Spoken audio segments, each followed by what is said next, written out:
বনি ইসরাইলের এক লোক 500 বছর আল্লাহর ইবাদত করেছে। কয় বছর? কোথায় জানেন? সাগরের মাঝখানে এক পাহাড়, ওই পাহাড়ের উপরে বসে 500 বছর টানা আল্লাহর ইবাদত। দিনে আর রাতে একবার করে নিচে নামতেন। সেখানে আল্লাহ তাআলা পাথরের ভেতর থেকে তার জন্য মিঠা পানির ব্যবস্থা করে দিয়েছেন, আর একটা ডালিম গাছের ব্যবস্থা করে দিয়েছেন। সকালে নামলে একটা টসটসে ডালিম, রাতে নামলে টসটসে ডালিম। এগুলো খেয়ে খেয়ে 500 বছর সে আল্লাহর ইবাদত করেছে। আর সে আল্লাহর কাছে বলেছে, আল্লাহ আমি যখন মারা যাব সেজদারত অবস্থায় যেন মারা যাই। ঠিকই আল্লাহ সেজদারত অবস্থায় সাইয়েদনা আজরাইলকে পাঠিয়ে দিলেন। সেজদারত অবস্থায় লোকটা মারা গেল। 500 বছর ইবাদতের পরে আল্লাহর দরবারে কিয়ামতের কঠিন ময়দানে যখন লোকটা হাজির হয়ে যাবে, আল্লাহ বলবেন, আদখিলু আবদি আল জান্নাতা বিরহমাতি, আমার বান্দাকে আমার দয়া আমার ভালোবাসা দিয়ে জান্নাতে ঢুকায়া দাও। 500 বছর ইবাদত করছে তো আমার দয়ায় আমার বান্দারে জান্নাত দাও। এই বান্দা বলে, বালবি আমালি, আল্লাহ তোমার দয়া লাগবে কেন? আমি আমার আমল দিয়ে জান্নাতে যেতে চাই। কি দিয়ে? কথা বুঝে নাই বোধহয়। আল্লাহর এই বান্দা কি দিয়ে জান্নাতে ঢুকতে চায়? আমল দিয়ে। আল্লাহ বলছে, আমার দয়ায় আমার বান্দারে জান্নাতে নিয়ে যাও। ফেরেশতারা এ বলে, আল্লাহ তোমার দয়া লাগবে কেন? সেজদা তো কম দেই নাই, জিকির করতে করতে 500 বছর শেষ করে দিলাম, আবার তোমার দয়া লাগবে? আমি তো আমার আমলেই জান্নাতে যেতে পারি। আল্লাহ বলবেন, তাই ঠিক আছে, আমি চাইলাম দয়া দিয়ে জান্নাত দিব, তুমি চাইলে আমল দিয়ে ঢুকবা, ঠিক আছে, তোমার আমল আর আমার যে দয়া দুইটার একটু মাপ দেই। তোমার 500 বছরের ইবাদত এক পাল্লায় রাখো।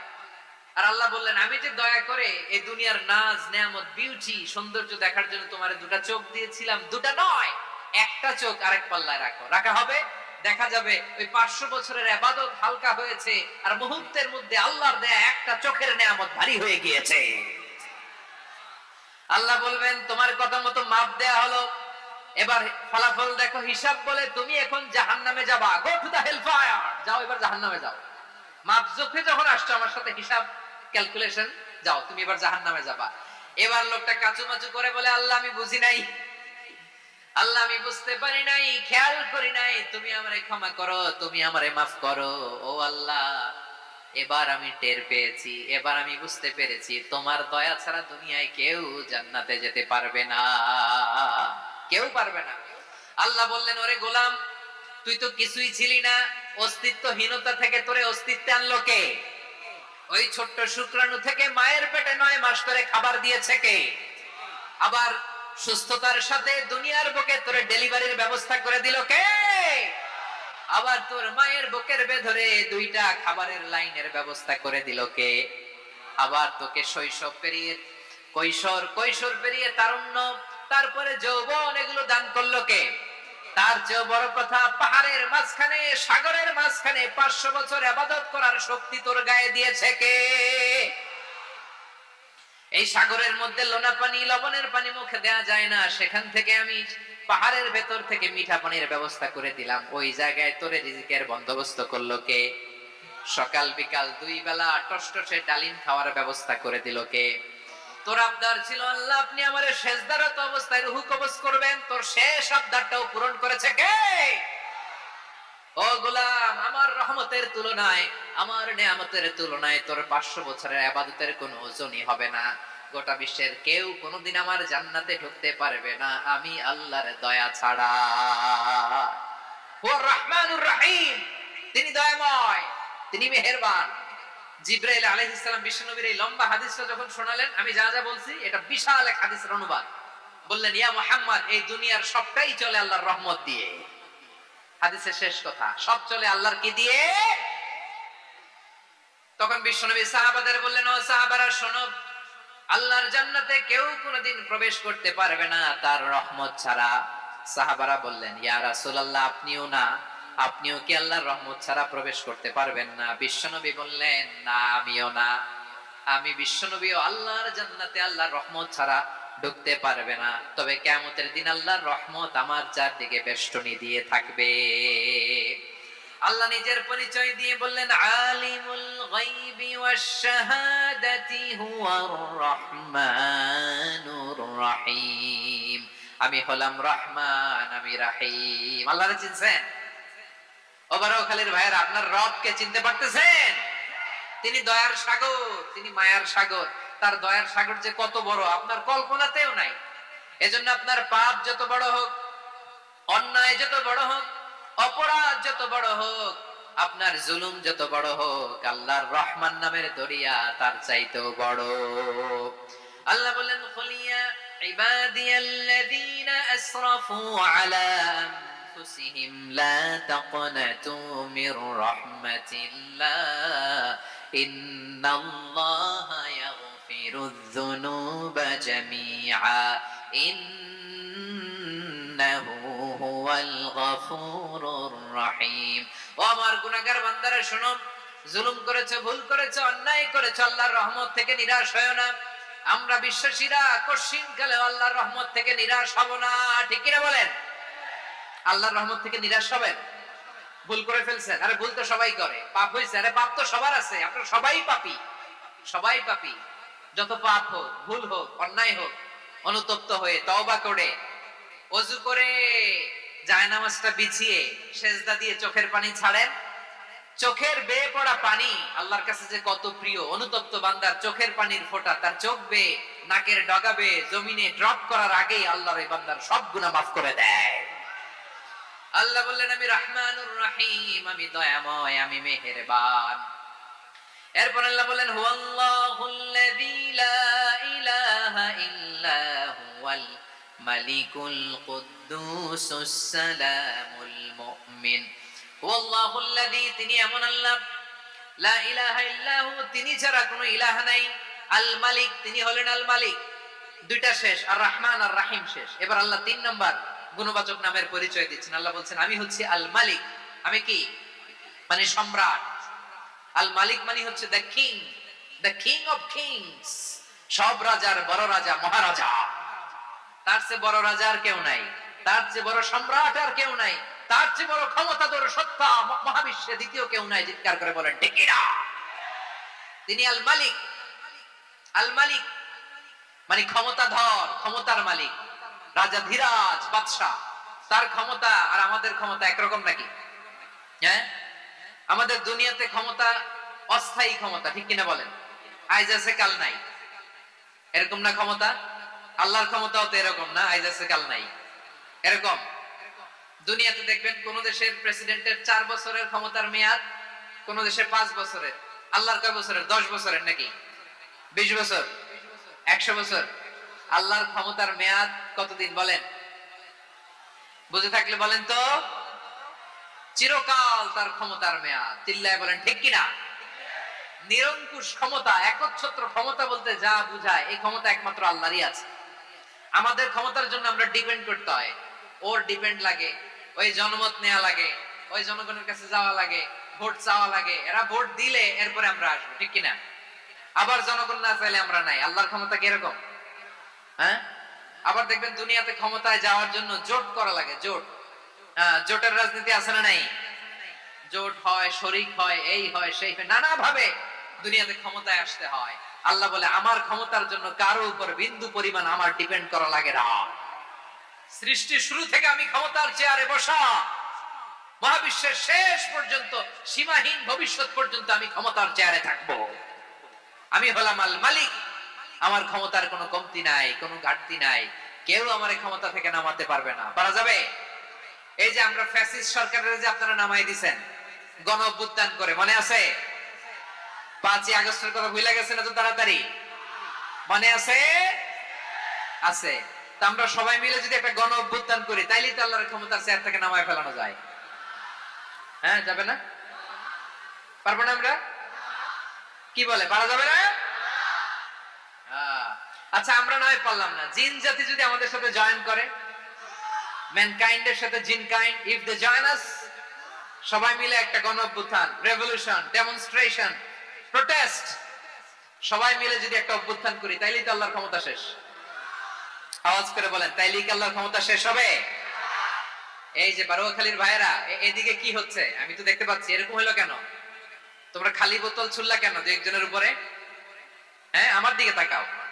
প্রিয় ভাইরা, শান্ত হন, আমার দিকে তাকান। আর অল্প কয়েক মিনিট আমার দিকে তাকান। কেউ কিছু ছুঁড়ে মারবেন না কারো দিকে, মেহরবানি করে আমার দিকে তাকান। তাহলে আমরা সবাই মিলে একটা গণ অভ্যুত্থান যদি করি, আল্লাহর ক্ষমতা থেকে নামানো যাবে? আল্লাহ বলেন না আমি হলাম আল মালিক, আসল ক্ষমতার মালিক, the king of kings, the owner of ultimate power, the owner of ultimate authority, the owner of ultimate sovereignty, নিরঙ্কুশ একচ্ছত্র ক্ষমতার মালিক হচ্ছি আমি আল্লাহ। আল্লাহ তাআলা সূরা মুলকের শুরুতে বলছেন তাবারাকাল্লাযী বিয়াদিহিল মুলকু ওয়া হুয়া আলা কুল্লি শাইইন কাদির। মহিমান্বিত সত্তা যার হাতে ক্ষমতা, তিনি যা চান তাই করতে পারেন। আওয়াজ করে বলেন তো তিনি কে? আবার আল্লাহ বলেন কুলিল্লাহুম্মা মালিকাল মুলকি তুতিল মুলকা মান তাশাউ ওয়া তানজিউল মুলকা মিম্মান তাশা ওয়া তুইজ্জু মান তাশাউ ওয়া তুযিল্লু মান তাশাউ বিয়াদিকাল খায়র ইন্নাকা আলা কুল্লি শাইইন কাদির। আল্লাহু আকবার। এ নবী আপনি বলুন আল্লাহুম্মা মালিকাল মুলক, আল্লাহ আপনি ক্ষমতার মালিক। তুতিল মুলকা মান তাশা, যাকে চান তারে ক্ষমতার চেয়ারে বসান। ওয়া তানজিউল মুলকা মিম্মান তাশা, যাকে চান তাকে ক্ষমতার চেয়ার থেকে ছুঁড়ে ফেলে দেন। তিনি কে? ক্ষমতার চেয়ারে বসায় কে? আবার মনে চাইলে আস্থা করে ছুঁড়ে নিক্ষেপ করেন, তিনি কে? আবার আল্লাহ বললেন ওয়ালাম ইয়াকুল্লাহু শারীকুন ফিল মুলকি, আমার ক্ষমতায় কোনো শরীক নাই, কোনো জোট নাই, কোনো পার্টনার নাই, কোনো অংশীদার নাই। আবার আমি চলে গেলে আমার ক্ষমতার দাবিদারও কেউ নাই। আল্লাহু আকবার। এই দুনিয়াতে রাজা মারা গেলে পরে রাজা কে হয়? রাজার ছেলে রাজা, ঠিক কিনা বলেন? আল্লাহ চলে গেলে আরেকজন বসবে নাকি এরকম? না, তার ক্ষমতার সাথে দুনিয়ার ক্ষমতার কোনো মিলই নাই।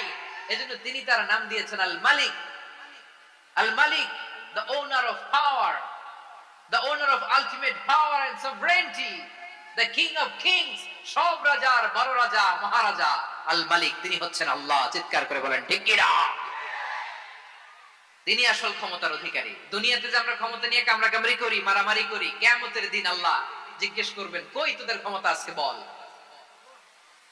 কিয়ামতের সময় সব মানুষগুলো যখন ইন্তেকাল করবে, সব জিনেরা যখন ইন্তেকাল করবে, সব ফেরেশতারা যখন ইন্তেকাল করবে, বাকি থাকবে মালাকুল মাউত। মালাকুল মাউত এসে বলবে আল্লাহ আপনার কথা মতো সবাই শেষ, মানুষগুলো নাই, জিনগুলো নাই, আমার সতীর্থ ফেরেশতাগুলো নাই, মহাবিশ্বে আর কেউ নাই। আল্লাহ বলে এখন কে আছে? মালাকুল মাউত বলবে আল্লাহ তুমি আছো আর আমি। তুমি তো আল হাইয়্যু আল কাইয়্যুম, অবিনশ্বর, শাশ্বত, চিরঞ্জীব, কোনদিন মরবা না, তুমি আছো আর তোমার গোলাম আমি আছি আজরাইল। মহাবিশ্বে কয়জন আছে মাত্র? জোরে বলেন। এক হচ্ছেন আর হচ্ছে মালাকুল মাউত। আল্লাহ তুমি আছো আমি আছি। আল্লাহ বলবে ঠিক আছে এবার তোমার মরণের পালা, মুত ইয়া মালাকাল মাউত, হে মৃত্যুর ফেরেশতা তুমি মরো। মালাকুল মাউত আল্লাহর আদেশ বাস্তবায়ন করতে যে বিকট একটা চিৎকার দিয়ে মৃত্যুবরণ করবে। ওই চিৎকার দুনিয়ার মানুষেরা, চিৎকারের আওয়াজ যদি দুনিয়ার মানুষেরা শুনতে পেত, দুনিয়ার মানুষের প্রত্যেকের কানের পর্দা ফেটে মুহূর্তের মধ্যে সব লাশ হয়ে জমিনে পড়ে রইত। ভয়ঙ্কর চিৎকার দিয়ে মালাকুল মাউত বিদায় নেবে, কেউ নাই।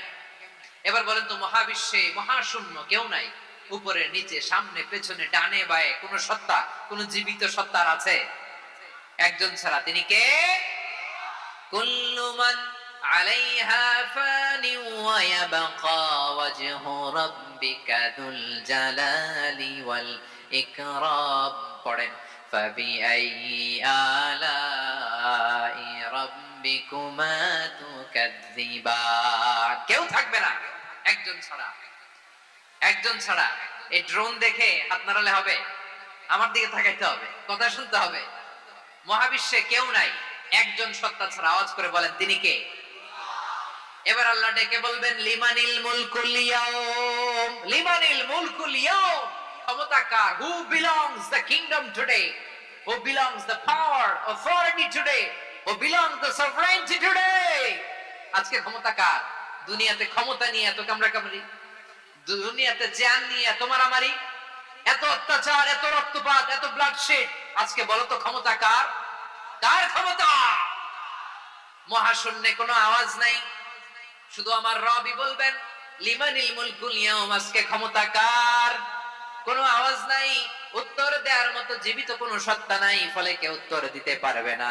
আল্লাহ নিজেই প্রশ্নের উত্তর দিয়ে বলবেন লিল্লাহিল ওয়াহিদিল কাহ্হার, একচ্ছত্র অধিপতি, ক্ষমতার মালিক আল্লাহ ছাড়া কারোর জন্য কোনো ক্ষমতা নাই। চিল্লায় বলেন ঠিক কি না? তাহলে আর রহমান আর রাহিমের পরে আমরা জানলাম আমার আল্লাহর আরেকটা সুন্দর গুণবাচক নাম হচ্ছে আল মালিক। কি নাম? আল মালিক, মানে দ্য কিং, রাজাধিরাজ, সব রাজার বড় রাজা, মহারাজা।